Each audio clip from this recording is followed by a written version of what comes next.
The last thing we'll talk about with strings are multi-line strings. And as I show in this example in my book, you create multi-line strings with these triple quotes. So you start and end a multi-line string with triple quotes, and then you put as many lines inside there as you need to. I can demonstrate this inside the Scala REPL, so I will paste that in here. So again, that's a multi-line string. And as you see from the output here, each string is preceded by these 4 spaces. So I created this multi-line string, and each line has 4 spaces at the beginning of it, and that's the way it's printed here.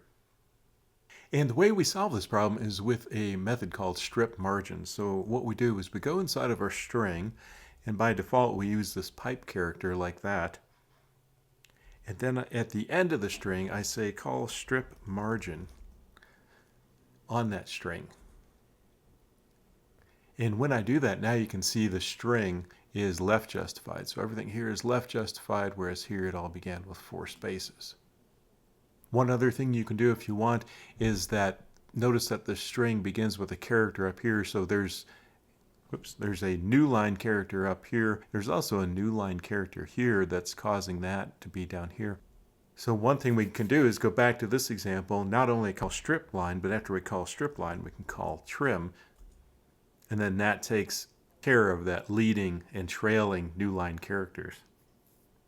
So now we truly have the string that only has 3 lines in it. One other thing to note about strip margin is that if you don't want to use that pipe symbol or can't use that pipe symbol for some reason, you can replace it with another character. So here I'll use the pound symbol character, and then you just come over to strip margin, which is a method, and you just say I want to use that character here instead of the default character, and then you get the exact same result. One other thing to note is that with multi-line strings you can also use string interpolation. So here I'll have a multi-line string that begins with the letter S, and I've created these 2 variables up here, A and B. So now when I hit enter there, you'll see that string interpolation works, and I didn't use strip margin there, so you can call strip margin that, and then trim again, and that works out pretty well. So again, string interpolation works with multi-line strings. And finally, if you want to see a big example of this, I will define this case class. So a case class is very similar to a class in other programming languages. That's probably more similar to a record in Java. When was that introduced? In Java 14, records. So it's very similar to that.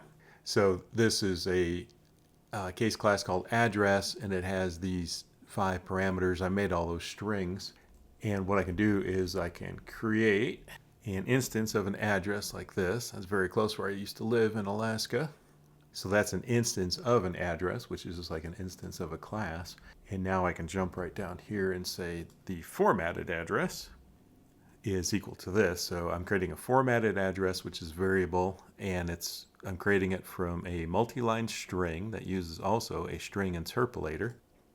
And then because all of these street 1, street 2, city, state, and zip are all fields inside of an address instance, and I named that address instance A, I have to enclose those references inside the curly braces here, as I showed in a previous lesson. But now this is a multi-line string, so when I hit enter, I see that, and it might be a little bit easier if I do a print line, formatted address, kaboom, like that. And that shows that address. As a quick little bonus lesson, I have a little problem in my output here where there's this big blank space in between the address there, and I'd like to get rid of that blank line. And if you think about this problem, what we have here is we have these characters, P.O. Box 123, and right here at the end there's a \n. That's followed by another \n, and then this string right here. So one thing we could do is we could take that formatted address, and what do I want to do? I want to do a replace all. And so I know I have 2 of those \n's or new line characters in a row, and I just want to replace that with 1. And that gives us that result there, which is good. So I could say print line this, so copy, paste, do that, and that's the desired result. And a funny thing, and this is something just to tell a story on myself, at first I couldn't figure out how to solve that problem. So what I was doing was I said, well, I got formatted address. It's this multi-line string. So what I can do is I could split that on these new line characters. Let's see what that gives me.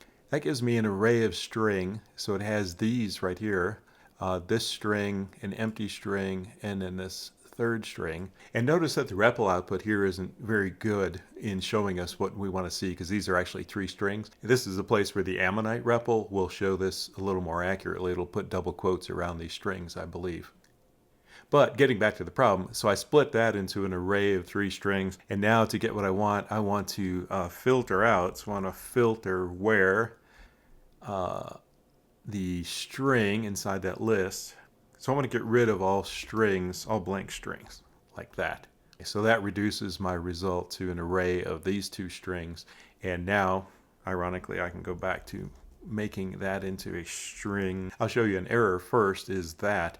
And what you have to do when you do a make line string is you have to put the new line character back in. So this puts a new line character in between each string in the array. And believe it or not, that finally ends up with the same result. So obviously the regular expression was a much better approach, but I wanted to tell you this story about my thinking. But I also wanted to show, hey, this is another way to solve problems with Scala, is you use all these built-in methods. So if you know what they are, you can look at the problem and say, okay, I need to split that string. That creates this type of an array up here. Then I see that I want to get rid of this blank element in the array, so I use this filter method here.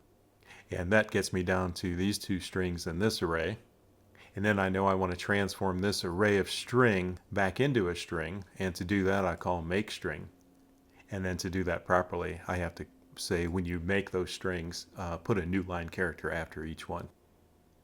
So even though this wasn't a great solution, it does show that if you know these methods that are available to you on strings, then you can basically string them together to create a solution that you want.